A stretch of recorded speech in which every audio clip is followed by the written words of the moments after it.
hitting the target, aiming at something and hitting it, and then seeing the result from hitting it.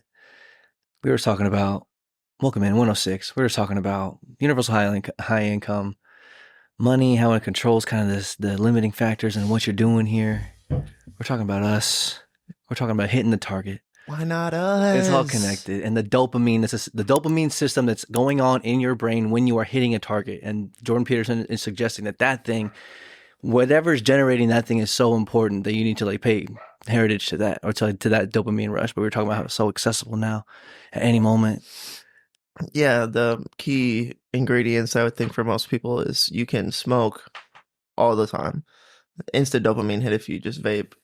Video games are a misregulated use of dopamine. Even our phones, or it's like apps, social media, doom scrolling. Yeah,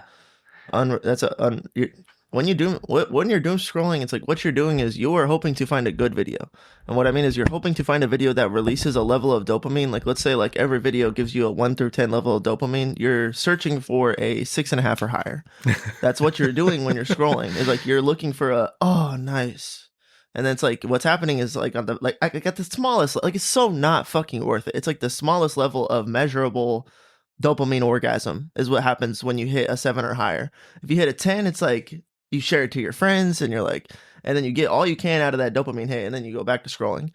And then you do that for hours because what's really happening is you don't want to go to bed. It's like, so that is crashing your dopamine regulatory system. It's like, that's not what it was intended to do. It's like eating McDonald's like 4 or 5 days in a row, but you do that in like one night when you do it for 4 or 5 hours in a row. It's like the equivalent of that. Yeah. And then, so all these are all things when you play video games all night. My sister is guilty of that. She knows. Like, there's a lot of people that do that shit, you know? Like, you are fucking with the system that regulates your dopamine. And you can fast and fix that. It was cool because I've done that and felt that, and I felt my dopamine system re-regulate. And pro tip, it's like you just have to be bored. The same way if you're like fasting food, you just have to be hungry to re-regulate your dopamine system. You have to spend a couple days just being bored, and it's excruciating. You're bored as fuck. Yeah.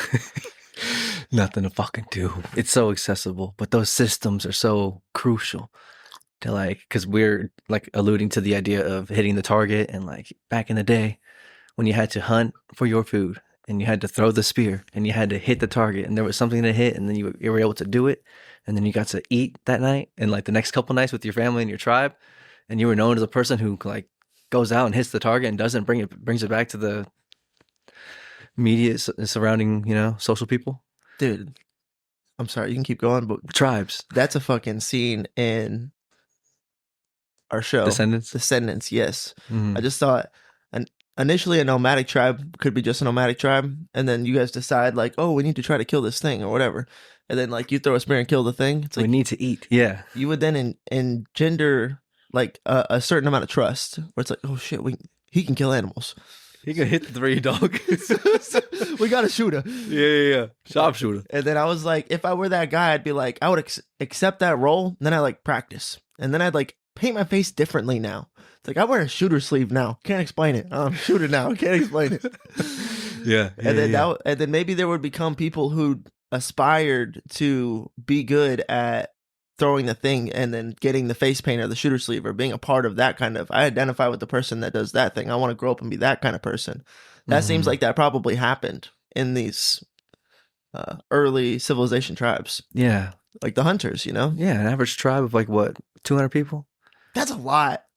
My brain pictures them at like 30. Okay. But it was probably like closer to like 150, 200 for some people. Little fucking cities out there, I think bro. didn't Jordan or Joe Rogan talk about some guy saying like the most amount of like social, like, you know, brain like Pokedex you have, Pokedex availability in your mental. Yeah.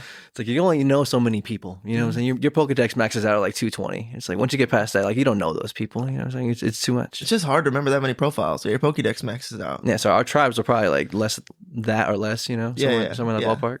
It checks my BS. No, you're right. It's just blows me away. At all levels. It's been all levels. It's been low. It's been in the 200s. Now we have tribes of crazy amounts. There's so many people. With the internet, your tribe is nationwide, worldwide. It's crazy. Yeah, that's the thing. It's that. Yeah, it's another thing that I was felt when I was describing all the ways that we can misregulate our dopamine system. Part of it's because like too much access to shit. It's like your tribe shouldn't be international. I think it's supposed to be like 200 people, or like your brain's wired that way. Yeah. The way things make sense and I work. forget the exact scientific words that lead to that point, but that's what it's pointing to. Yeah. Something like that. Yeah. But who knows, man? It's, but the idea that the dopamine is like the motivating, like the proper motivating force. Like get in line with that energy. The thing that motivates you to be that character. Yeah. It's like get in line with that. And another thing is your dopamine is important to use, but like when you go work out and you do the workout, and even if like let's say you're a 55-year-old man, it's like working out is important at that point, like really important. The whole time. If you spend those 10 years working out, you'll elongate your life 10 years, in my opinion. So it's like getting dopamine from going to go work out. That's what I'm saying for your health. Yeah, it's the same thing for us right now, but it feels like we just go there and fucking. It's delayed gratification. You know what I'm saying? And even in that, it's like the meta. It's like meta delayed gratification because it's like one workout's not going to change it. You need to show up for a week, and it's like you need to. It gets different. Yeah, I think using your dopamine system to scale things that are long-term rewards that require delayed gratification is a crazy proper use of that system. Yeah, the way you feel after the run or after the workout is better than you did before, you know, pretty much every time. Yes.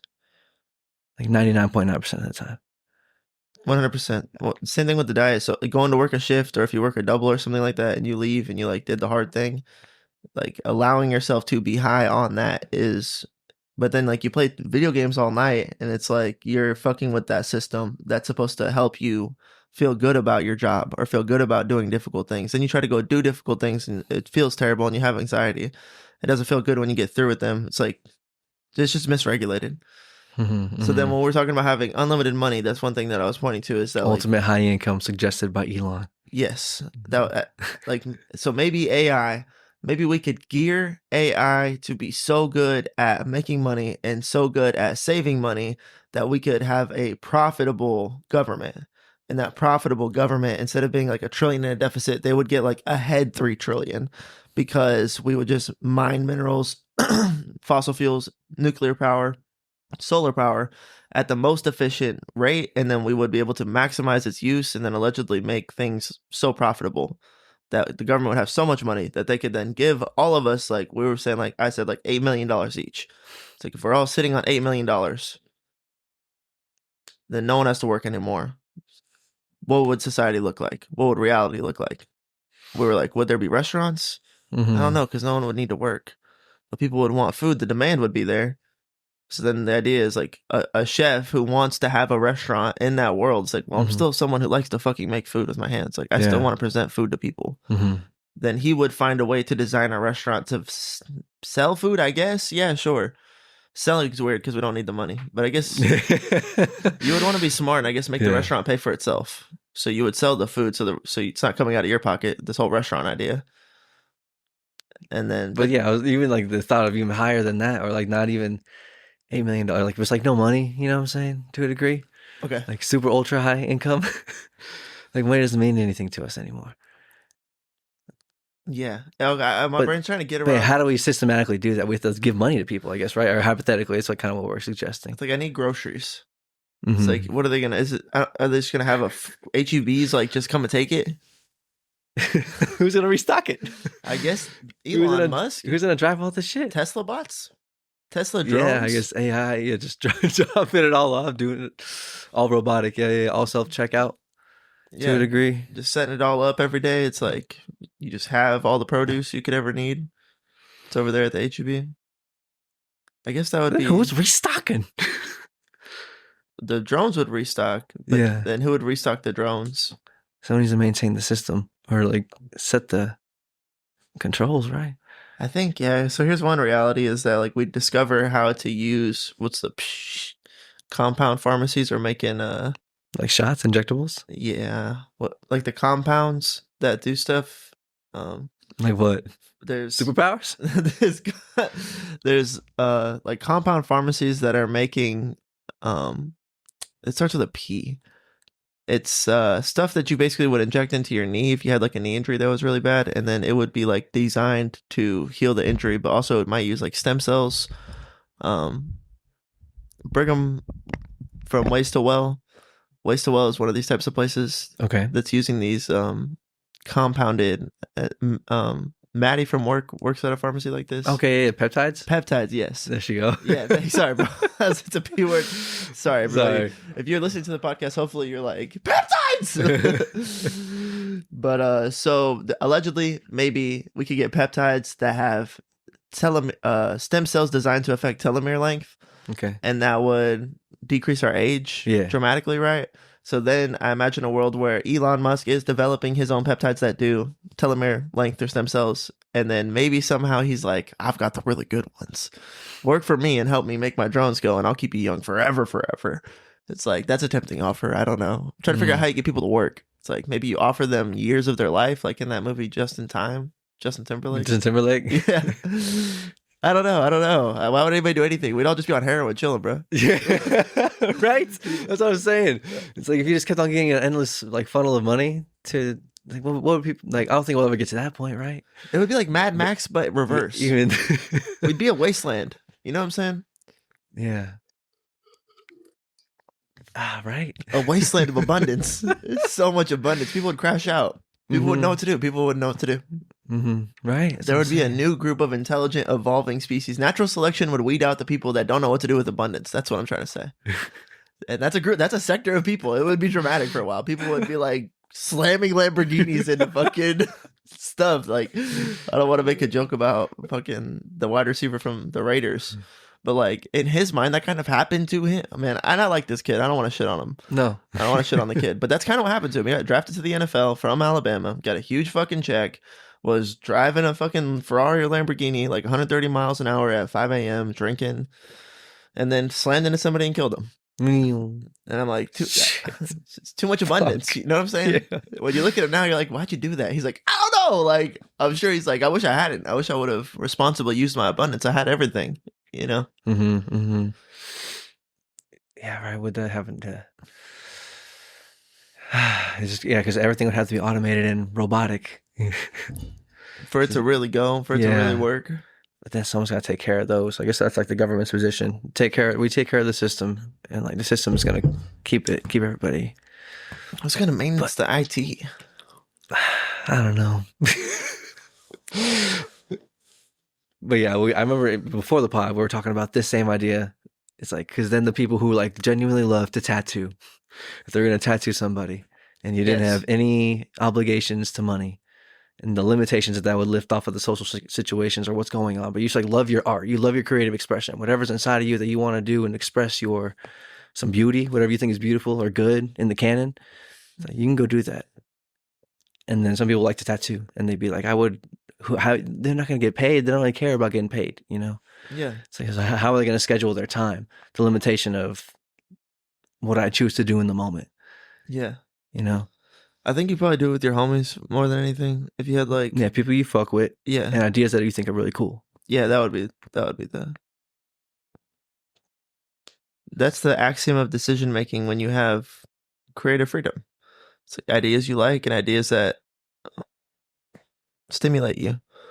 Things that are interesting, you know? Yes. Worth exploring. So yeah. So money was taken off of that stipulation, and you're the artist. How are you gonna spend your time? I like the idea of the evolution of the systematic. Like this guy, what would he do? Like, I guess he'd have a shop or like he'd have a house. It's weird because it's like electrical systems just works. Okay. How do you rent a stock? Who owns the shop? Who's gonna still own property? But let's say he just. That's what I'm saying. Let's say he's probably gonna do it out of his house. So we all have houses. I would imagine we do most of our creative expression out of our house. Producers would just be out of their house probably. So then, what do you have? Social media would still work. How would you even find this guy? So I guess maybe you know what I'm saying. So ultimately, what I'm trying to get to is there would be some systematic approach to finding people who still do tattoos and getting in contact with them, but it would change a little bit. It would look a little differently. Everything would look a little differently. The way that a lot of things would fade away, and then the way that we do things would change. Because it's like, does the radio still work? We probably have like Spotify and stuff like that. And all AI generated podcasts and music, whatever you want to listen to. that's crazy talk. No, we would have a cultural revolution of making handmade shit because we'd all have so much time on our hands. Right. I think everyone would be creatively expressing. Yeah, yeah. You know. We would value human expression way more. I heard someone describe AI music as McDonald's. It's like, yeah, it's great. Like a $1 chicken sandwich is great. It's like, it's awesome we can do that as a society. It's great. A $1 chicken sandwich is awesome. You pull up, here's a chicken sandwich. That's crazy. That's how it used to be, at least. It's not good for you though. You know? No. So yeah, I think producers would still make music though. Right. Yeah. We would be able to find producers pretty easily. We'd be able to jam every day. There'd be a whole lot more jamming, bro. We could just podcast more Mm-hmm. and just create content. I guess we still have our families and we're all doing stuff together. What do y'all want to do? Within the realm of, I guess we gotta like make it work over the course of like a week and a month and a year. Right. This see the creative systematic approach to new life with no money is that's So we're gonna be traveling all the time. Do we have like a home base? Like, what do you want to do? it's like airplanes might not work anymore. Like ain't nobody trying to AI work flights? that much. AI flights is nuts. The AI flights? What are we talking about? You No, it just gets to that level, Walk Dick. into the airport, the AI port. Yeah, the AIR port, Dick. Yeah. And it's like, oh, where are we gonna go? Okay, they've got a flight to Boston at 7 a.m. So we're boarding the automated flight to Boston. It would be like public subway, but planes is what I'm trying to say. Mm-hmm. That's cool as fuck. Mm-hmm. Well, that's really cool. Elon just has to keep working forever. That's what he's saying. He's like, this is gonna be like where we're headed, you know? Well, he can never decide to How quit because far? nobody's gonna take that over. No one can just be like.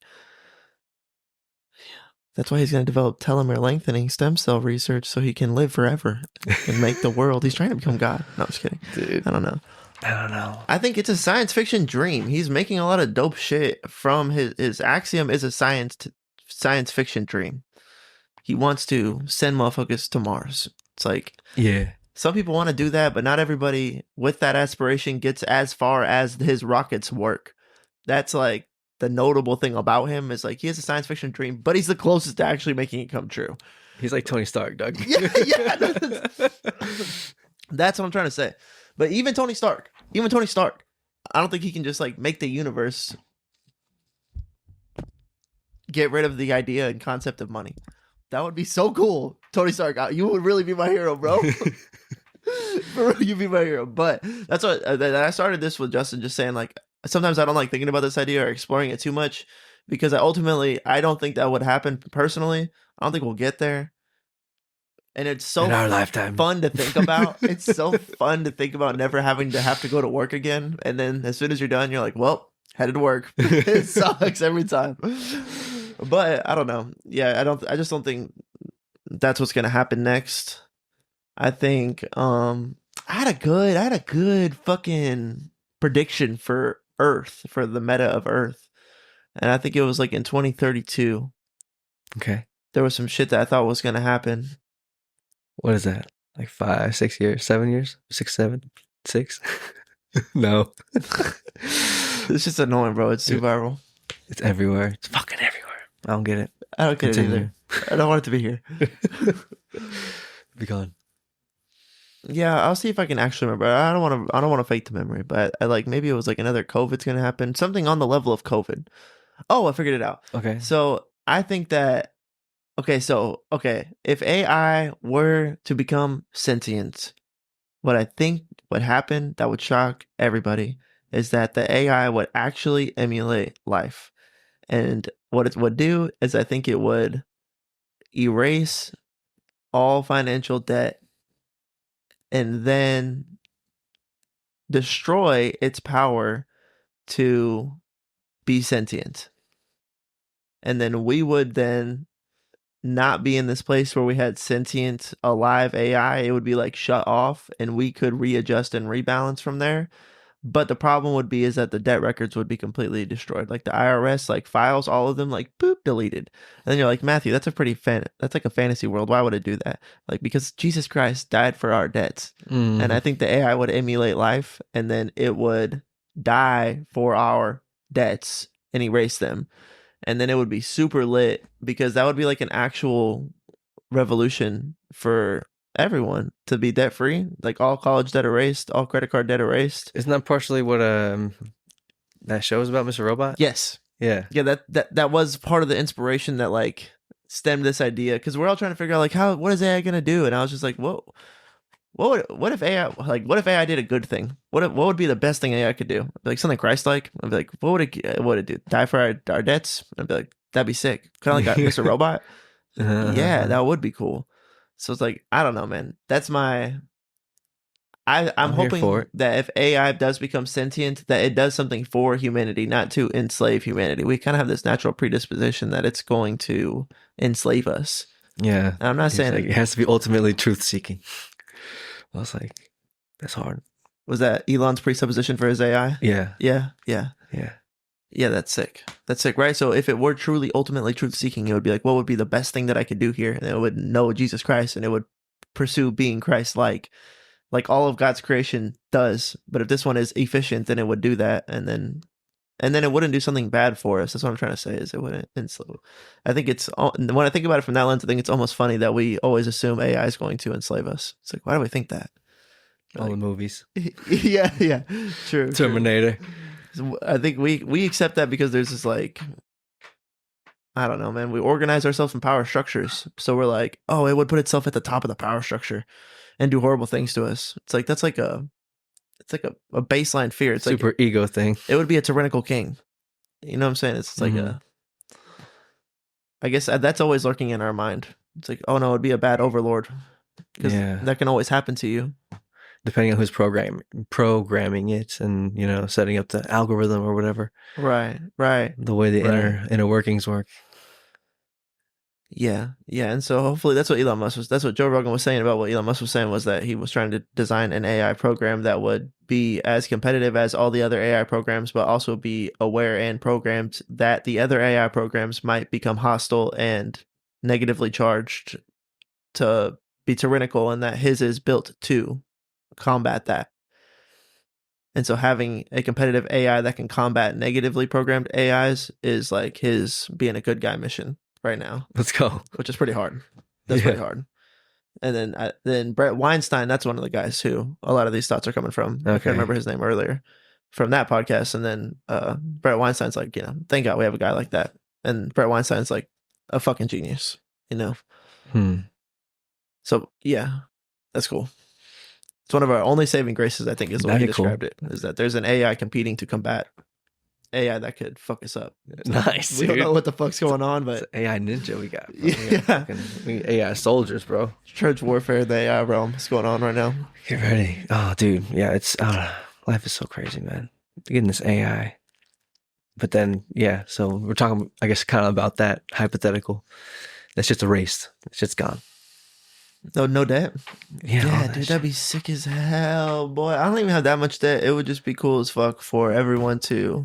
If we get past, you know what I'm saying? Yeah. And then it's just like, imagine that's what Jesus did for you too.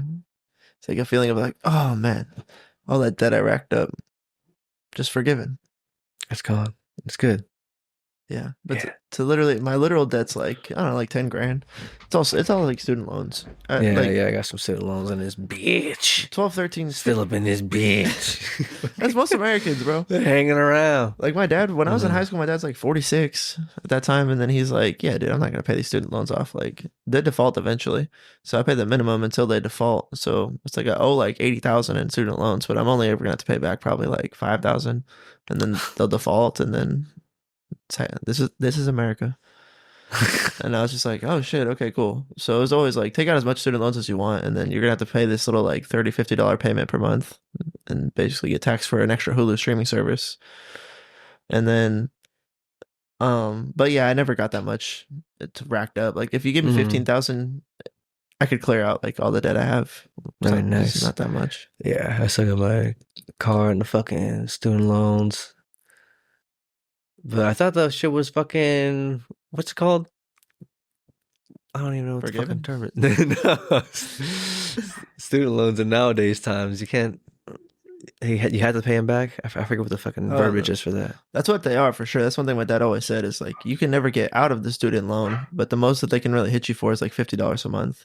So, but they will get the student loan. I guess mostly because they'll withhold tax stuff from you.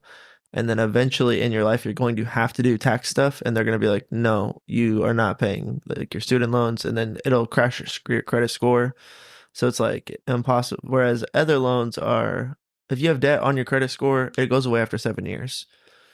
So it's like if you decided today to live perfectly for the next 7 years, then your debt would be at least have no negative things on it, and then you could build positive things on it. But the thing about debt with the school system is that it never goes away. It doesn't have a 7-year sponge. It's like even like hospital bills will go away after a while if you never paid a hospital bill, but not school bills. They're forever there. It's like it's like the only one. Yeah. I forget what the word is.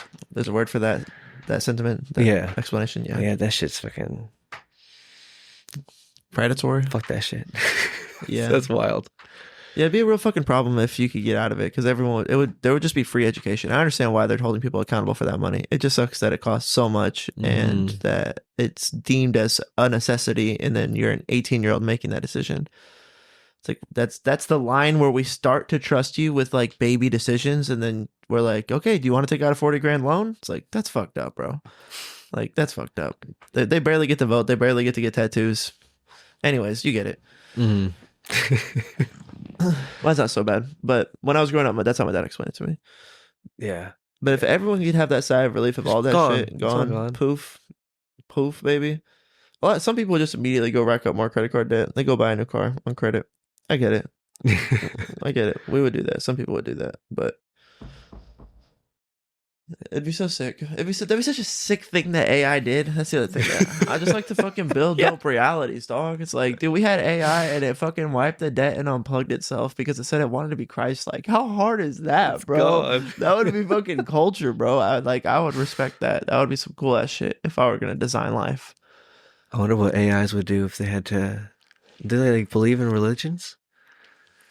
Jesus saying, I had this thought that came into my head. I'm like, Jesus is bigger than religion. Yeah. You know what I'm saying? Of course. Yeah, your religions is funny. That's a funny sentiment. It's like if religion is truly defined, then there should be, I mean, I'm going to sound like an arrogant American, but it's like there's one religion. It's like, it is Christianity. There's Jesus Christ.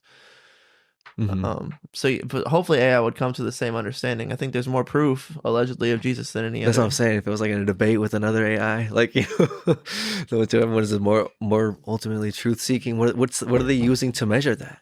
Sick sci-fi book. Okay, sick sci-fi. That's book. A sick sci-fi book at least, dog. That could be reality. Two main religions AI becomes like this one is sure, like, no, it's Christianity and you're wrong, and this one's like, it's Muslim and you're wrong, and they're like calculated down to like fully calculated, and they can't agree on which religion is more right. And then you're having a religious AI war. That's a crazy book, bro. That would be nuts. Because who's programming it? And it starts to program itself, right? Yeah. It starts to understand all of the ways that we program things, why we're limited to program things in that way. Then it understands its capacity to program itself and what ways it can program itself.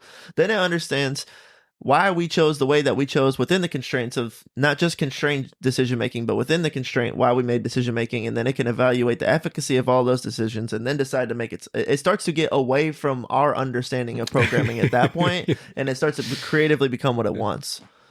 And that shit is where we get nervous. Even Elon Musk is nervous at that point. Yeah, because AI safety is of utmost importance. Yeah, and once it starts programming itself, it's like, yo, who knows what it'll define as important. Like we're like, religion would be obviously it might be like, you silly fucking biological organisms talking about religion.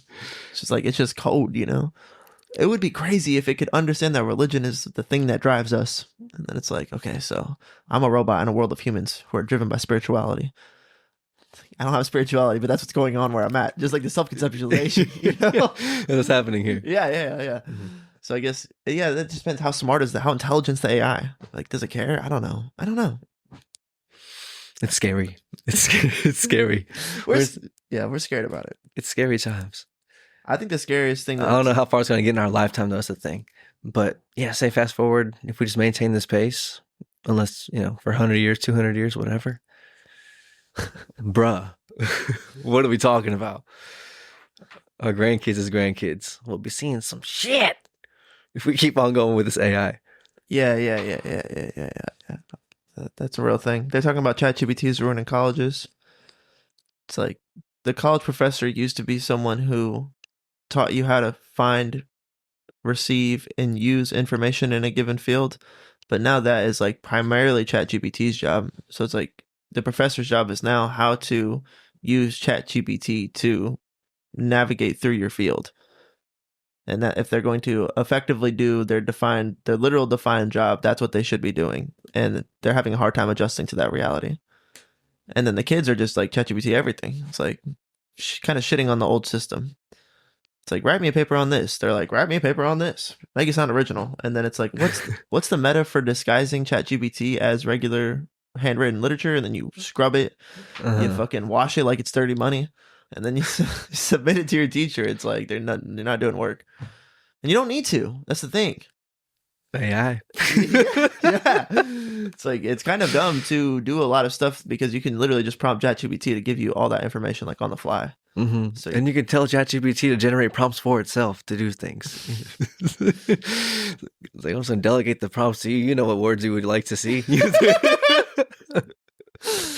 So that's an issue with college right now. And then I took that thought and I'm like, yeah, so by the time my daughter is in college, will be 17 years from now. It's like, God knows where we're going to be at that point, or whether it's going to be worth it to go to college, or like, what are they teaching? Or is it, I don't know, you know, Lord knows. I remember. Yeah, 15 years of ChatGPT is going to be in a weird place. So in our lifetime, we're going to see some shit. But if we're able to continue for 200 years, just imagine, you know, that's kind of what we're talking about as well. It's like if we get to that level of sophistication, how long would it take? Man, we're on a run right now. We're on a run. Joe Rogan is in the center of culture, radio broadcasting, thought broadcasting, the center. Elon Musk is at the center of engineering in America. And Jordan Peterson's at the center of, I don't know what you'd call it, the masculine revolution in America. It's like those people are rare, dude. I don't know if we're going to have enough good guys come up and grab those batons, but I guess that's what's been going on forever. Yeah. That's crazy to think about. The guy who's been fucking, that guy's going to die. The guy who's been hitting the fucking animals for you for the last 2 decades, 3 decades. Yeah, but that's written like it isn't in the Bible. He's going to die when God has someone ready to take over the next.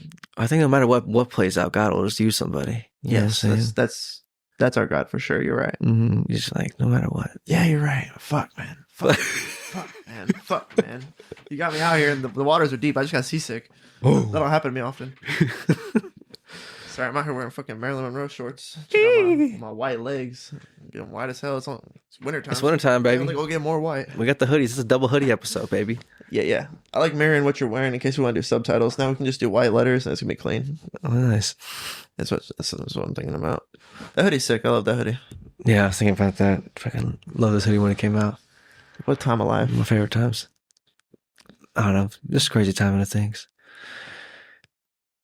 AI. Fuck. You know what AI can never do is make a Forrest Frank. I love Forrest Frank. If I was going to buy someone's hoodie right now, I'd buy Forrest Frank's hoodie. Just because there are AI artists coming out. So yeah, the creative expression of people just like doing their own shit for real. It doesn't. Would that stay? That would stay, right? Yeah. Well, yeah. You would think so. Well, here's one thing: is that I love hip hop. I like Pusha T a lot. That's a great example for me personally. It's like I like Pusha T's music. I like Diet Coke. But I don't listen to Pusha T because that music doesn't taste good to me anymore. And I like kind of have to listen to like Forrest Frank or Hovey right now because it's the only thing that my system identifies as good. So even when I'm listening to a song that I like, it's just too secular for me. Like I can't enjoy it the way that I used to. And I think that like I would feel the same way, I think, about whatever AI art you could make. But I guess there's like, then the argument would be they can make AI Forrest Frank art that's like better. And then I'd be like, I fuck with the idea of Forrest Frank. Like, there's a 30-year-old dude out there who, similarly to me, likes it. I imagine he likes hip hop because it's his baseline is obviously hip hop, and then he kind of transcended that and made his own sound. And then he obviously pursued Jesus Christ in this, like, going to make, and I know his story where he like had to tell his parents, like, I'm quitting my job and I want to make music full time. And they're like, yo, well, we support you, Forrest. And then he grinded and got on the circuit and then like blew the fuck up. So like, the fact that he exists in his journey and like his art, it like means something more to me. Like I want to support that person. I'm like, you're the shit, dude. Like I'll look at any artist and be like, I don't, more or less, like, you ain't Forrest Frank, dog. Like, don't get off your high horse, you know? Like, you ain't him, bro. Like, he can talk some shit, bro. That's the only person I think can talk shit, bro. You ain't no Forrest Frank, dog. Like, first of all, you sold your soul. First of all. First of all. just to start with, bro. And we can go from there. But like, that's why I respect Forrest Frank so much. So then it's like, would I listen to AI music? I'm like, I want to say no, but like, you know, I might be lying to myself. Some of it would be all right, you know? AI podcasts. I'm sure if they like made AI Kanye, like Kanye became like, AI podcasts can't do this though. What we're doing right now. what do you think? But could they? Yeah, that's the thing. No. But could they? But some podcasts they could, because we're just so spur of the moment, and that's kind of what Joe Rogan's about. Just like being like having a loose direction of where you're going, but just an open conversation. Yeah. Truly jumping into the flow state and being like just like present and consciously aware of presence. It's like, we're just gonna chill, like record this. Yeah. Looking Joe Rogan forever. Been doing that for a long time.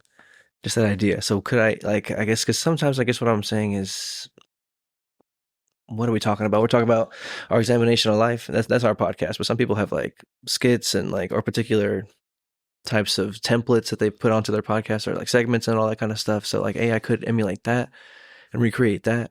But then and I think the ability of AI to recreate that to a high, like, look-alike translation is higher in that type of like environment versus like an environment like spur of the moment creativity. Because what are we doing right now, you and I? It's like, or like people, whenever we're talking to somebody. Right now, we're consciously streaming a stream of consciousness. Bars that came to me. But Okay. like, yeah, this is a stream of consciousness. Like, I feel a way about like you came over and I literally was asleep. So like I woke up and then like helped you get ready and then showered and then sat down with you. And then I just like, now I'm just talking to you. You know what I'm saying? But like everything that's going on in life, or everywhere I sit on everything that's going on in life, is like a small like hue in this light that I just turned on to like hang out with you. So like, I don't know if AI can do, like, it's not conscious. You know what I'm saying? So like, you ask me how I feel about something, it's predicated on how I feel about everything. And then I bring all of that to like, obviously what's more specific to what you're talking about. And I'm just like, and I think that's what people enjoy about podcasts, is the stream of consciousness. For the football podcast, like, I don't think that the AI would have the same. It's like, did you see Jonathan Taylor, bro? Is he a fucking MVP, bro? Like, it might be able to be Could like, yeah, that's what I'm saying. It might be able to be like, there's an argument out there that Jonathan Taylor's the MVP, but running backs don't typically win. So it's a hot topic that, is this running back going to be one that wins? And it might, every time Jonathan Taylor does good, it's like, okay, now we can feed that storyline. It might have that calculated, but like the feeling of like, did you see that shit, bro? Like, I don't think it can know what that, it's like, what it means is how it makes you feel. It's like what it means. Yeah. And you think you know what it means, but you have no feelings. So yes, you know what it means, but you don't know what it means. I want to hear a person talk to me. It's like, he knows what it means. So then that's why I'm like, when we watch an AI podcast, I think we're gonna always know that it's like, yeah, it's like, it's accurate, but it doesn't really like have any soul. Yeah. It's like the AI knows that the Texans covered on the Jags in the last 7 seconds of the game. It knows that, and it knows that it could try to feel what that is, but it can't quite get there. It'll never know. It'll never know it at that level. It's gonna have to know that we feel things. Yes, and it's gonna be like, they thought this was a miracle. And then categorize that and then sell those things to us, or like tell, you know what I'm saying? Like, prioritize it is what I'm trying to say. But it is limited in that fashion as far as like AI podcasts trying to be recreated. They can't do that. But if you have Donkey Kong and Pikachu doing a podcast that is legitimately funny, like I legitimately think it's funny, bro. Yeah.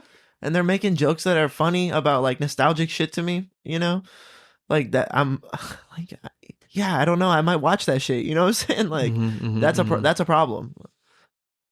I also think that the Fast and Furious 20, what if they can AI generate the whole Fast and Furious crew? I don't know why, but I think that's the first movie they're gonna do it too, where they're gonna like AI generate with a lot of a full or like ammo and clips. yeah, tons. All the movies already, right? Yeah, exactly. So then if there's Fast and Furious 20 and 21 and 22, it's just like coming out all the time. That would be I don't know where I was going with that. It would be weird for sure. What were we just talking about? well, fucking too far. Actors too far. making movies. Yeah, podcast, Donkey Kong, Pikachu. Podcast, okay, that's what I'm saying. It's like, do I want to watch Fast and Furious 20? It's like, I might not. I might decide, like, not for me, bro. Not for me, bro. I want to watch that movie. Do you see Daniel Day-Lewis just did a real movie? Like, do you hear about that? Like, he actually produced a real movie himself. Like, I'm trying to go watch that one. That's what I'm saying. It's like, I think there will be this cultural divide of like, Forrest Frank dropped a real album. It's like, yes, you probably auto-generate any album. I'll be like, give me a 2010 Kanye West, but better, with Pusha T, but only the hits, 20 songs. Give me 5 Drake features. And it's like, and I just listen to that all day. And I'm like, you know what I'm saying? The idea of waiting for music to drop would like disintegrate. But then when someone did drop something and it was impactful, it would be like, yo, I think those people would be heroes. What's the impact? Yeah, it's because it makes you feel something. It's a different kind of food because now it was like actual food, and then we got past that, and now we're different. Like animals kill for their actual food, and like we like what I'm saying, yeah, like it's different thought process, and we've achieved that one already, and now we're at this different level of consciousness where it's like it's not so much the person, like back to the beginning talking about the dopamine system itself and giving you a good feeling inside when you hit the animal and kill it and bring it back to your family and tribe.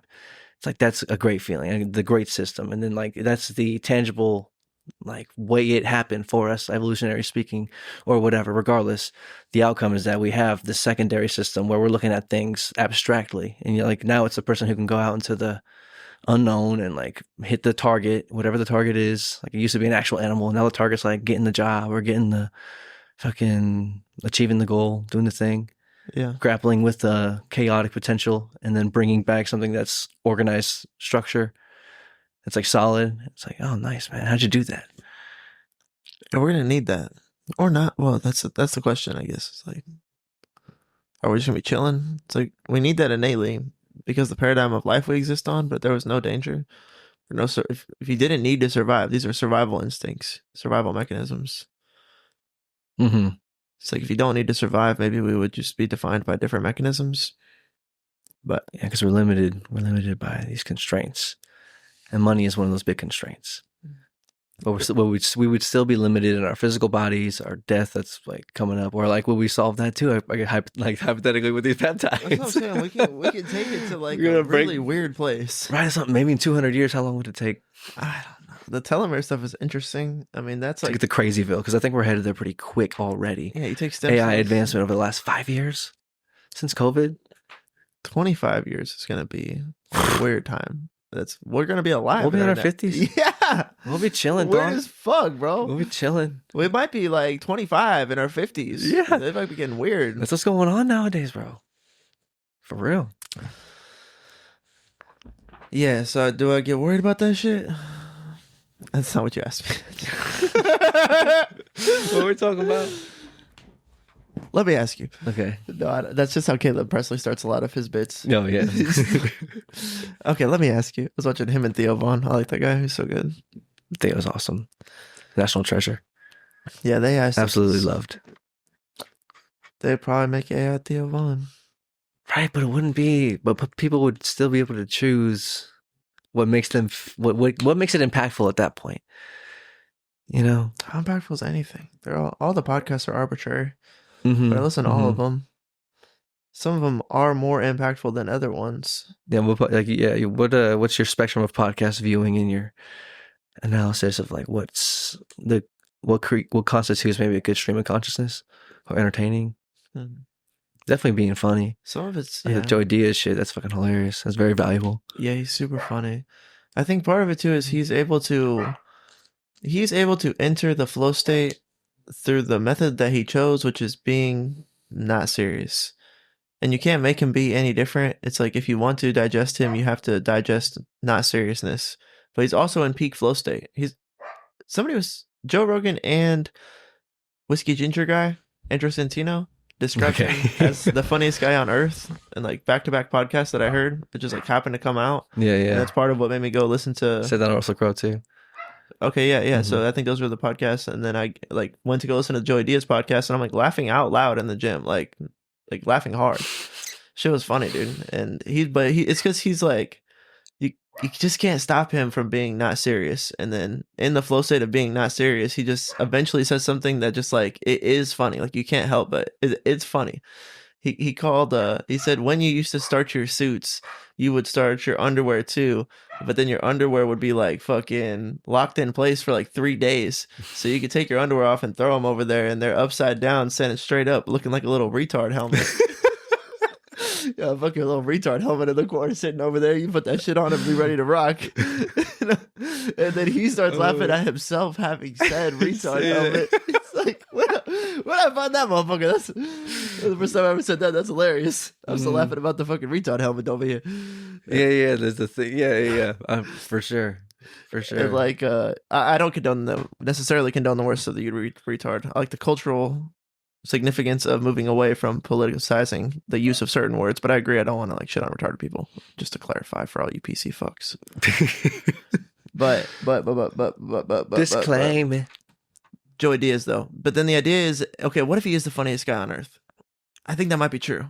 I understand the argument for sure where they're coming from, that all these two comedians who are like hilarious people, some people's Mount Rushmore of funny people, are all both pointing to this other guy who's not as famous. And I'm like, what does he do? It's like he just, I guess, gets in the flow state so well. Yeah, he's not as known as like Dave Chappelle. No, right? No.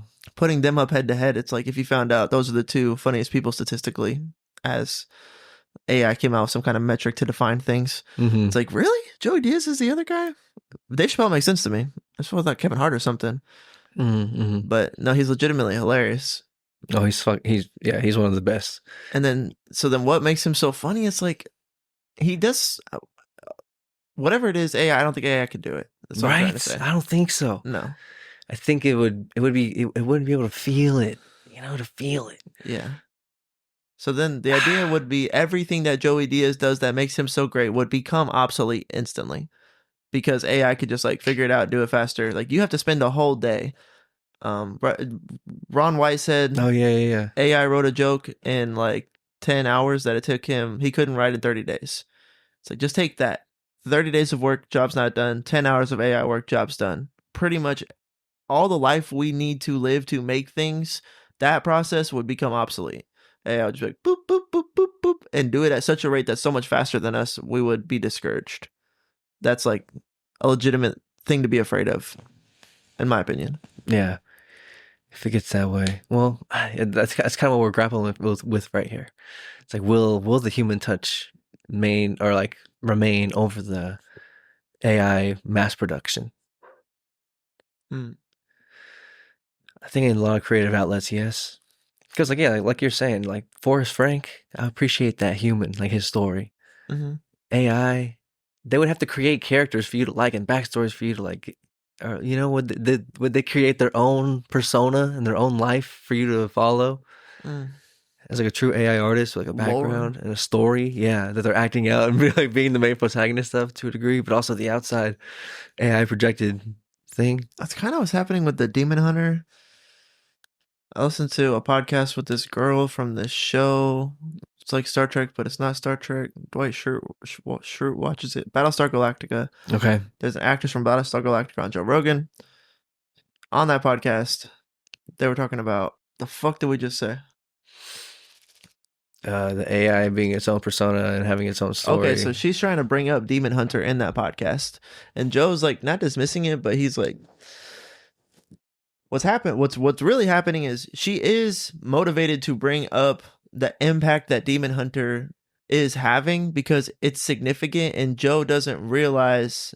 He thinks that she's bringing up something boring, but actually she's bringing up something significant, and he doesn't wrap his head around it, and then they pass by in the conversation. That's what I saw. And so he gets hung up on him being like the Demon Hunter people are going to go on tour and do a live show of the Demon Hunter soundtrack. And then the kids, it's like apparently in a lot of places What's Demon Hunter? Pardon me. it's a Netflix movie, I believe. The K-pop. Yes. Okay. So what's The happening? animated movie. Yes. Yeah. They wrote a soundtrack for the movie and then also wrote the movie. So then it's like a musical almost. And then these artists are like singing the parts for the person in the movie. So like if you would be like if you got hired by this movie, they'd be like, okay, you are Katana, so you're singing everything that she's singing. So you want to learn the character and you want to like catch that vibe, and like that's you're cast for a role, but there's like a musical part of it too. So then what they're gonna do is they're gonna go on live tour, and then these people that sang for it was like an animated movie, but they're gonna like I guess dress up and like do the musical for their character Concert. Yeah. Okay. So then, but Joe's like, well, do they look like their character? Because these are like, you said it's an anime, right? It's like K-pop. So I'm like, do they look like anime characters? I'm not trying, like, they'd have to look like Taylor Swift. And so I'm not trying to be rude here, but do they have like 10 Taylor Swifts back there singing all these songs? Otherwise, it's not going to work for my mind because he kind of gets hung up on suspending reality, you know? He's the guy like a threat. Like you could suspend reality I could suspend reality really easily, but other people, it's like a limiting factor for if art is good. It's like, now you're asking too much reality suspension. Your art's not good. So then he's instantly like, I don't think I'd be in on that because it wouldn't fucking work. You know what I'm saying? But then the thing, okay, this is how it ties to this, is that these artists are going to like take over a made up story. Like that's not their lore. There's like, this is going to be one of the first time, and it's sensational, and it's going to be one of the first times that we might just accept like this person is this artist. Like we're going to see it and like accept the lie because that's the production. But really, it's like they're fucking. They were like a failing artist in Hollywood at like 25. Things weren't working out. Then they got cast into this, and it's their big break. Like that's the real story. But we're not going to look at that as the real story. We're going to look at this like developed story for the nuance of the animation evolving, or the anime itself evolving into real life. So we're an actor, right? And so, but then we're going to digest it like it's music, like it's an artist, and we got to remember that it's not. It's a production of a thing. It's like. But we're crossing a line. The line's getting blurry. It's like wrestling. yeah, the line's getting blurry there. So it's like, huge. AI can play with that blurred line. That's what I'm trying to say too. Is they could create a narrative for an artist that doesn't really exist, but we might just adopt the production of like how we digest artistry. It's like I really fuck with Ash Ketchum. It's like that's my guy. Ash Ketchum's sick. It's like that's not even a person. It's like, but it might get there, you know. We love characters though. Like Thomas Shelby, it's not a real person. Yeah. The energy though. Jon Snow, not a real person, but you know what I was fucking saying. Yeah. But when you asked me about I think that's interesting. As far as AI music, would these artists have personas or lives behind them or some kind of lore? It's like, oh yeah, I'm seeing that play out in reality right now at like a lower level, so I could see it also playing out at this lower level or higher level. Yeah, we were saying, so this Demon Hunter, they're going on tour, or that was from the... Yeah, it's just sensational. Like, all the kids knew all the lyrics. Like, there, and then so... Oh, yeah, did he say the second thing? Or the second time you said that he came around to it? Or because she mentioned it twice or something like that? She just kept bringing it up, and then Joe kept not engaging with it? Not engaging the national sensationhood, or the way it's sensational. He kept being like, I don't think it's going to work. I don't think it's going to work on Broadway. I don't think it's going to pop off like you're saying it's going to pop off. And she's like, I'm telling you, like you play this song and like 100 kids are singing the lyrics. Like they all know the lyrics to this song. It's beyond catchy. It's a super trend. And she's right for sure. It definitely is going to blow up. It is blowing up. And she's like, I want to go see the live musical. Like, I'm like, when is it going to happen? And then Jamie's like, yeah, they announced they're going to go on tour. And she's like, yeah, I knew it. I fucking knew that was going to happen. And then they like talked about it a little bit more. But ultimately, she's famous for Battlestar Galactica, and Joe's like really into Battlestar. He's trying to interview her about that stuff. He's like, that shit, I don't know. He just like, She didn't know how to present what she was presenting to. They should have talked about how sensational it is because it's pretty crazy. Yeah, the idea behind it. Yeah. I guess yeah, it's kind of like being an actor, but then whose concert are you gonna go see? Mhm. And these kids are being raised up in this. I don't know. Are they gonna appreciate that the human touch less, or would it? I don't know. Yeah, they don't have. I'm sitting here saying I'm gonna eat the healthy food. It's like a lot of people kids eat McDonald's, bro. They don't know. Fucking, it's a Happy Meal, bro. They're not gonna know the difference, man. They grow up on tablets. Yeah, that's what I'm saying. It's super present. I think Prevalent. we should make a baby phone.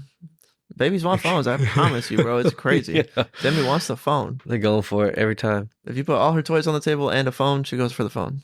So weird. So I'm like, we should just make a baby phone. It's like costs $100, but the baby can like it lights up and you can bite it, and you would do that. You would be like, oh, I'm gonna buy my nephew a baby phone. Yeah. Yeah, every baby wants a baby phone. Yeah, even when they're getting a little older, it just has like games on it, but like math games and shit. Yeah, dude. Yeah. Like Duolingo and shit. You know what I'm saying? That's all it's got. And it could get to a point where you could text your parents, you know, like Mm-hmm. not a true SIM card, but just like some kind of way to message your parents, you know, to call them. Yeah, I don't know why this doesn't exist. I don't know why Apple hasn't made the baby phone yet, to be honest with you. I think we're like 5 years from the baby phone. The baby Apple. Mini Apple. I guess it's hard to accept that your baby wants a phone, but I can tell you it's like it's beyond me. I didn't tell her the phone was important. Dude, she picks up the phone on one of her toys. There's a phone and you can pull it off. And puts it right to her ear. She's like 1 year old. She's like taking phone calls, dude. I'm like, how the hell? No, ain't nobody touch you. None of that. Just watch and see just what's happening. Dude, she knows how to do like 12 things, and I taught her like 10 of those things. And then I'm like, your phone behavior is so crazy because I never went out of my way to teach you how to use a phone. Anyways, that's why I think that if we can accept that, the baby phone would blow the fuck up. But I don't know if we want to believe babies need phones. It's tremendously helpful. This is the first time it's ever happened in human history, according to our history of humans. What's that? Phones. Phones? Yeah. Yeah. Yeah, remember We when didn't have phones when we were one. Not like that. No, hell Not no. like this. Hell no. Not like this. I don't know if I don't think I was grabbing. Yeah, my parents didn't even have like razors yet. In the 90s? Yeah, no. Nah. Nowhere near this. Maybe. Blackberries were coming out. When And we were, even like, before that, like like our parents' lifetime, there was definitely no cell phones. Yeah. Yeah, so it's a first time for it. That's what baby phone does. So 20 years from now, it's like, whoa, it's gonna be weird. It's gonna be weird out here. Yeah. Do you believe that they're definitely gonna try to give us Neuralink? There's gonna be a split of people who do Neuralink and people who don't do Neuralink. Yeah, maybe. They're just trying to get you on it because it's better. It makes Yeah. life better. Yeah, Or- it'd be like the new iPhone. It's like instead you just like go pay $600 for it, and you just get like basically an ear piercing, but into your temporal lobe, and then that thing gives you like a HUD where you can take your calls and play your music. Who do you call if it starts fucking up? Tesla or Yeah, right. Yeah. Elon's company, whoever's doing that shit. yeah, they would probably if he were a good business owner, he would express the urgent response to his care team for anybody that has Neuralink issues. Because yeah, some people might just be like fucking seizing out, you know? Like you need someone pretty quick for that. Yeah, it's like if you do that, can you play football or get hit, like do UFC or MMA, get hit in the head? There's going to be people that will try. Joe Rogan made me believe something. It's like if people have money and then people want to spend their money on a product and someone wants to make that product, why should anyone stop that? And then there's going to be people that want to do crazy shit for sure. It's going to exist. And I'm Mhm. like, it's an interesting point. If someone can make flying cars, should they make flying cars? If because there will be people that want to buy flying cars. It's like, I guess so. Yeah, that checks out. It checks out logically. My logic is like green light, but I don't know if I like it. You This know? is like, jumping from horses to whips. You know what I'm saying? Yeah. That's Horse and buggy. Dude, I see those in the streets of San Antonio. I'm pissed. I'm pissed. You see like a horse dragging a cart. Yeah. Yeah. You see those things? Yeah, with all the fucking lights and Yeah, they're shit annoying as downtown. fuck. Dude, yeah. Picking up the wife from downtown, it happens like on the weekends, like pretty often. And they're just so slow. I love them to death. Get the fuck out the way. Yeah, get off the street. That's how it was. We just had horses. We just Yeah. had horses, and then someone's like, Mr. Ford or whomever was like, let's make a fucking car, man. Let's make a body, put some wheels on it, just fucking roam. Just off a science fiction dream. Imagine if we didn't have to have the horse. We could just like buggy. And you're just like, Yeah. something turns the wheels. What we got turning the wheels here? Yeah, exactly. That's how cars got made. That's how rockets got made. That's how It everything was an abstract thought. He was like, boom, hit science it. fiction dream. Yeah. And that shit works. So yeah, but then that's the idea with Neuralink is that he'll develop it. It will work. You'll be able to take calls on it. You'll be able to play music on it, and they're gonna say it's for sale. And then slowly people will adopt it. Then it's gonna be like the market scale is always the same. Early adopters, just people who are interested in it. Then they become better at their field, and then the next wave is like, well, I want to compete with the better. Then they get in, and then 50% of people have one. Then it gets really weird. It gets weird as fuck. Then everyone's like, I'm sick of it being weird. I'm doing it. And then we're at 80-20. They would have to make it mandatory to some degree, I think, in some senses, or like restricting, not necessarily illegal to do it, but I don't know, just like not beneficial in some ways. I don't know. Yeah, Kind of like the idea of the green bubble versus the blue bubble, whatever it is down that, but like another version of that. The green bubble and the blue bubble. Like there's a separating thing, or like how iPhone just has their own. Oh. You know what I'm saying? Their own stuff. What are we talking about? No, I'm with you. You're saying that, like, for instance, the NFL, there would probably have to be some regulation. Like, you can't use Neuralink in the NFL, or like you can't use Neuralink in school, or like there'd be limiting factors, or eventually there'd be like, okay, well, this is the UFC where you're allowed to use Neuralink, and then this is the non-Neuralink UFC. There'd be a green and a blue bubble like that. Because that would be sweet. I would love that. That would be great. But what I think is going to happen is that there probably will be regulation for a while. So the NFL is a good example. First, they'll be like, no Neuralink in the NFL. It's cheating. We don't have any cheaters. And then somebody's going to come up with the idea. It's like, what if I made up my own NFL where they were allowed to use Neuralink and we just evolved? And then some sweaty fucking 50-year-old NFL GM is going to be like, our owner, is going to be like, I think we might need to let them use the Neuralink, dude, because I'm not fucking letting go of this empire we have. And then they debate, and how serious are they? Can they really make a league? Can they really do this? And maybe they do trials. Eventually, I think that it'll become 2 leagues. I think it'll just become, if you don't have Neuralink, then you don't compete. And then it'll just be like, well, just give the baby the Neuralink, dude. Like, yeah, right when they come out. 200 years. That's what I think would happen. It would just be like performance day traders. Okay, let's take day traders, for instance. Like, let's say day traders are 60% more successful with the Neuralink. They're going to culturally figure that out. The motherfuckers that make the most money have the Neuralink. When you talk to them, they're like, I play a different game than you pussies. It's like, it's not even close to the same. And then someone whose life is failing and they need to get an edge is just going to, I need an edge. And then enough people do that. It's going to, like, sheep are gonna go. It's just gonna happen. Like, that's why I'm saying. That's why I asked you the question, because we aren't in that group of people. Like, I think we legitimately might not take the Neuralink, and be in a society of people with Neuralink. Like, would be weirdos. Many trial during the vaccine type of talk. You know what I'm saying? Yeah. It's like, I'm not just gonna take it. So let's say it works and it does, but that was part of that.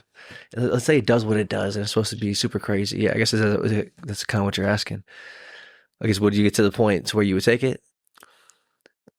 Oh, no, I probably won't take it. I don't think so. No, yeah. My initial inclination is like, no, I'm good. Yeah. My phone in my head. It's one of the easy delineating factors for me is, did you also make it a currency tool? Like, if I also pay for everything with it, and I have to put it on my head to pay for everything with it, that's why I'm like, I'm pretty sure this is like the mark of the beast right here. If they can't organize money to work, the problem is like, if it's one world currency at that point, it's like, if it's all Bitcoin, we're all using Bitcoin, and you use Bitcoin with your Neuralink, I'm like, that's the mark of the beast for sure. But if they just have like Apple Pay hooked up to it, I'm gonna be like, fuck, dude. I don't want to put something into my body that is how I pay for things. That's like the prerequisite. It's too close. It's too close. I don't think so, bro. Yeah, right. It's too close for me. That's what I'm saying. Is I would probably not take it. Just like I didn't take the vaccine. Like I look smart for not taking the vaccine, but that same thought would make me not take Neuralink and maybe generationally die out. But like I'm not doing it. I'm not doing it. I don't think so. Doing that. I don't think so. But then, okay, yes, here's the question. Yes, I'm so happy I remembered it. Yes. This is a poignant ass question, okay? Poignant. We had to walk down this road so we could get to the question. I was down this road the other day. Down this road. Okay, now imagine Demi, though. Oh. What if I become like a religious zealot weirdo who legitimately, like, in her story, dies a weird religious zealot weirdo death? He's like, he didn't want to take Neuralink, so he died at 65, like a fucking weirdo. It's like, my dad was really old school. Like, that's how she conceptualized it. Because the question is, do you want... I think my mom might have just given me Neuralink in that same scenario because she wanted me to have like a regular life, like a normal life in her mind. Just like a life that you see, like a character on TV has like highs and lows and good times and bad times and wins and losses and relationships at work and bad fights and all that shit. You want the just regular life, you know? It's like, I think I want that for my kid too. And I wouldn't hate her for joining society. You want your kid to be in society, right? You don't want to be like, who are the people that live off the grid and they build the house? Amish people. Like, it's like rude to raise a kid in the Amish society and not even like tell them about iPhones and fucking Pornhub and stuff, man. Like, you got crazy shit going on. Tell them, like, I don't think you should use it all. I think you should tell them it exists. Yeah, it's kind of where Joe stands on like the idea of like gambling in general, where it's like, you know, having alcohol legal, that type of shit. It's like, I believe it should be there, but like people should be able to do kind of what they want. It's like, it's because I think what he's kind of saying in that is it's kind of like life, or like you have the you kind of just do what you want. So with the, if to bring it back to another idea we were talking about earlier, was like if we could just either get the money, people would just fuck it up, or like get into like just go crazy, get unbalanced.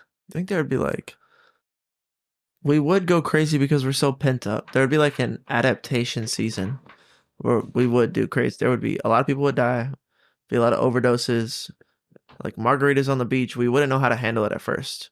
But then I think we would like settle down, settle into what is, there'd be people who are like, this is a good new routine. And then you'd be like, are you on that? Are you doing that? Like, yeah, I'm sleeping and I'm working out. It's like, you have to regulate yourself. It would become culture.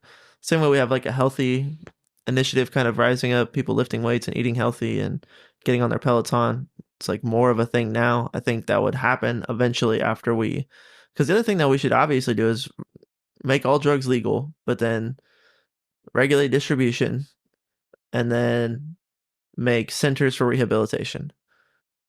And then that would also calm down all of our drug epidemics. And also, if there's no more money, hopefully the cartel doesn't need to exist.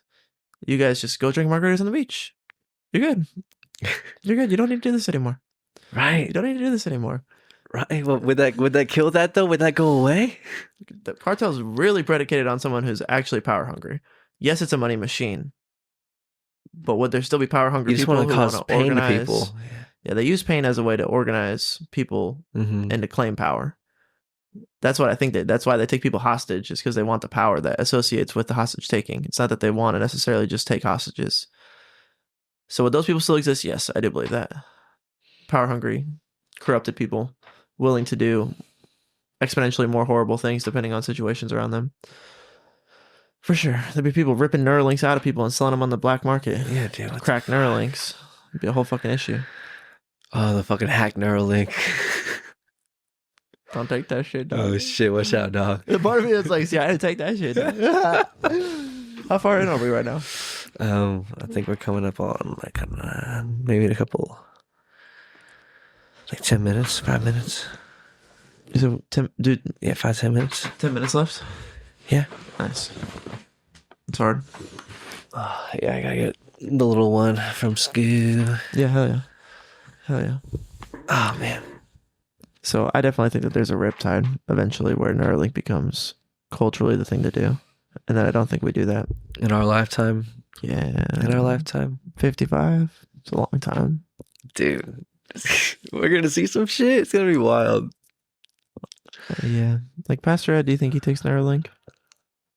No, No. I don't think so. I think Steph Curry takes Neuralink. If they make it mandatory, like if it was like right now, If it was just optional. yeah, if it was available right now, Yeah. and I guess yeah, are there any job ramifications? Everything's the same, but you get Neuralink now. Yeah. What they can't? What do they? Maybe does he have a selfish desire to see like if he can shoot even any better? Yeah, that's part of it. Or no? Like, I don't need that shit. Maybe he's at the end of his career, so he's like, I'm not doing it. But there will be a next Steph Curry that uses it. It'd be cool if there was another Steph Curry that didn't use it. And two young cats. And that's like the meta narrative of what's going on there. Part of the story. Yeah. The AI version versus the real version. Whoa. See, there's another thing going The on. authentic and the counterfeit. Yeah. You know what I'm saying? We exist in narrative, and narrative is designed. It comes out as hero's journey, but metaphysically, it's this thing that shapes how we go through life. And that thing is going to do things like create a good, it just is predicated on like a good versus evil, or like an entropy and a growth, or like a God, a Jesus and a Satan.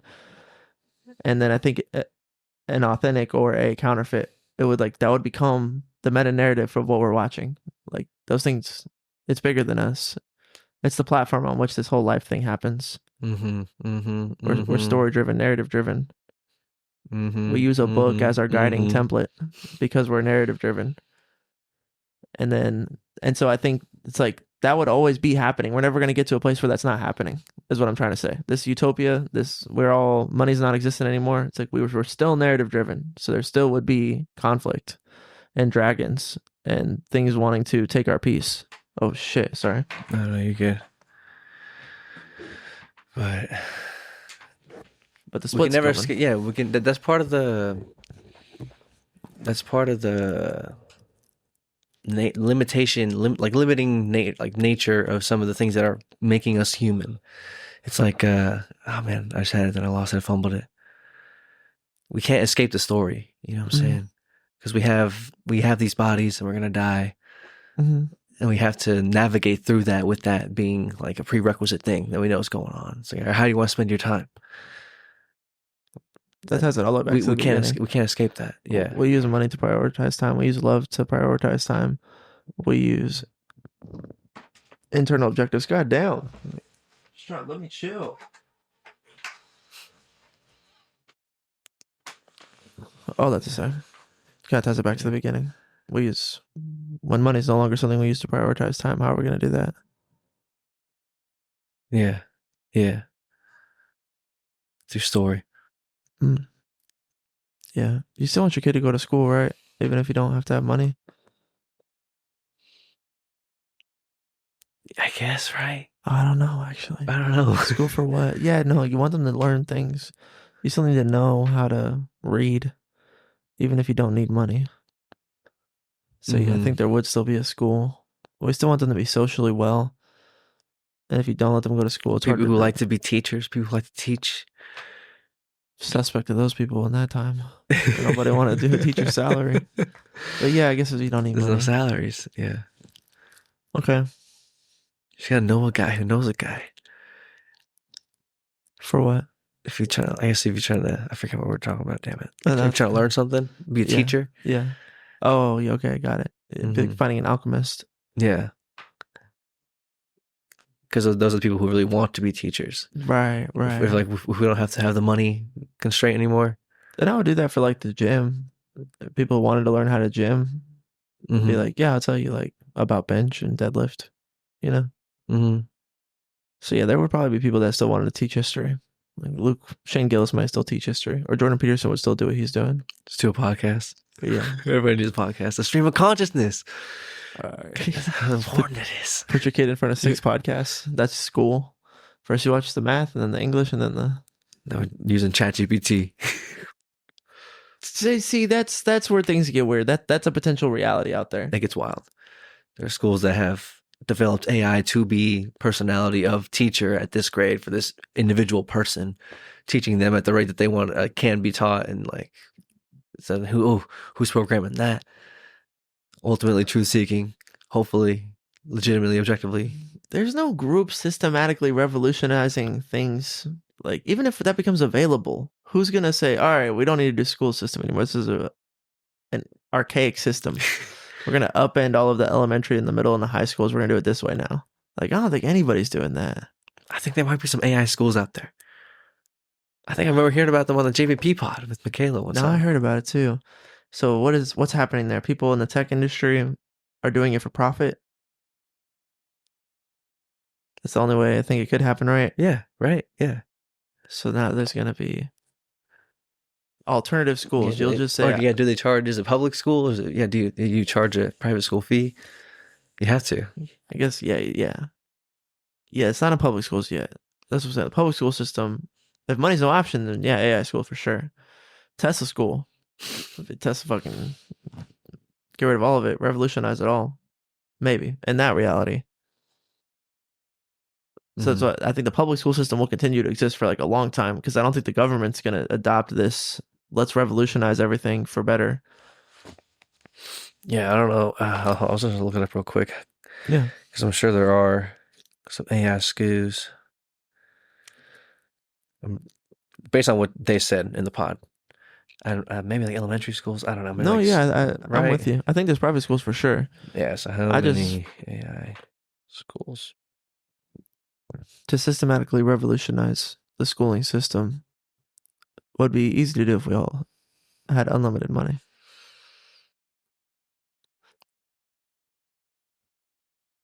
Yeah, it's kind of like if you play Grand Theft Auto on like a regular server where it's like you make money with regular rules. There's like a natural flow of how you play. But then if you play on a Grand Theft Auto server that's cracked and everyone has unlimited money, it's just a more chaotic environment. Mm-hmm.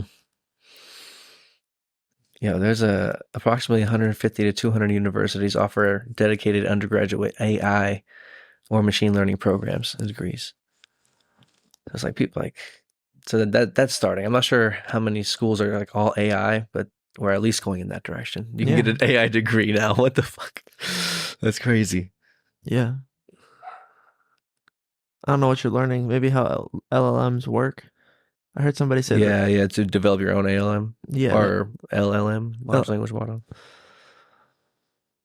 There was a professor talking about he was at some big university the first year that they ever offered an AI development course, and then he took it, and then it was large language model development. That's like and this was maybe like in the 80s. So AI wasn't like there yet, obviously, but when they were developing the first AIs, that's like what they were doing was LLMs even back then, which is kind of crazy. Yeah, it says there are no schools in America that are completely run by AI without human involvement. All existing educational models described as AI schools use AI tools to supplement the curriculum, but still rely on human guides or mentors. Another thing that's crazy. Alpha School Network. There are several K through 12 campuses across the U.S., including Texas, Florida, Arizona, and California. Alpha School model. AI-driven academics. Students spend about 2 hours a day on core academic work using a suite of AI-powered adaptive software. The software replaces traditional human teachers for instruction, but in-person adult guides are present to act as mentors and facilitate other non-academic activities. The network has been expanding on opening new campuses in various cities.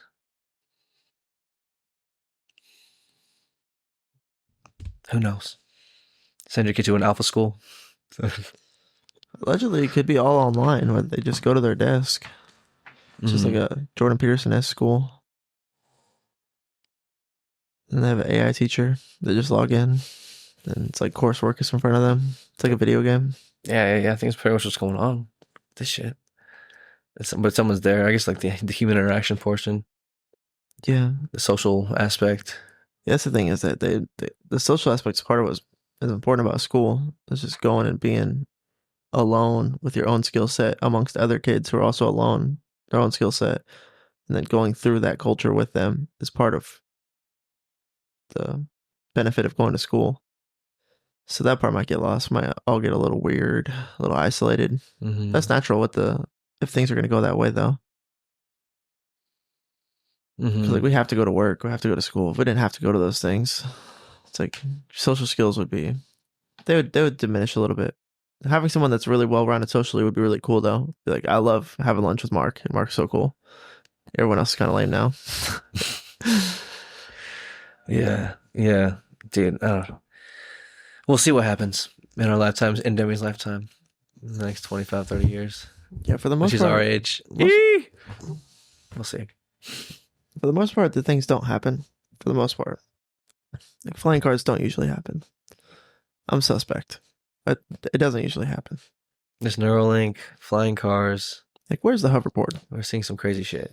They've wanted a hoverboard since Back to the Future. You guys can't make a hoverboard. That's my argument for technology, and it always has been with my dad. My dad says technology exponentially gets better and better and better, better. That's why we can predict AI. And I'm like, it does and it doesn't. Like, I've watched technology from my perspective. It's like it gets better to a point, but we never like cross the line. It's like VR is like not. It's not really VR. It's not really immersive. Like, I'm not really immersed. Fully. Yeah, it's like it's advanced to a line, and I don't know. Usually it doesn't happen. We'll see though. Mm-hmm. Rockets happened. That's crossing the line. Yeah. sure. The retractable rocket. We're able to do it multiple times. Yeah, there's times where he does stuff where it's like, oh, okay, So shit. oh fuck, made an electric car. It's like, I'm going to make my own electric car. That's crazy. That's crazy. That's buckets. Making flamethrowers. That's crazy. Cybertruck. Cybertruck's crazy. Rockets. So if anybody could do it, we'll see in our lifetime, in his lifetime. We'll see. Someone pick up the baton. God's gonna use somebody. It's gonna happen, regardless. It's a story. We can't escape the story. yeah, I think Jesus comes back before all of it gets too crazy. Yeah. I ain't taking no damn Neuralink. No, I'm good. no, that's a split anyway. So you know the end's near. In our lifetime, Dude, yeah, that's right? the That's what crazy I'm part, saying. right? That's the I crazy don't part. know. That's the crazy. Yeah, I think the Neuralink split happens within like 25, 30 years. So if we make it to 60, right at the tail end. God willing, we'll see what happens. Either way, fucking love you guys. Warm waters, cold winter. Try it though. Go away. Let's go. Rolling through the city to the light show. Really ain't no telling where we might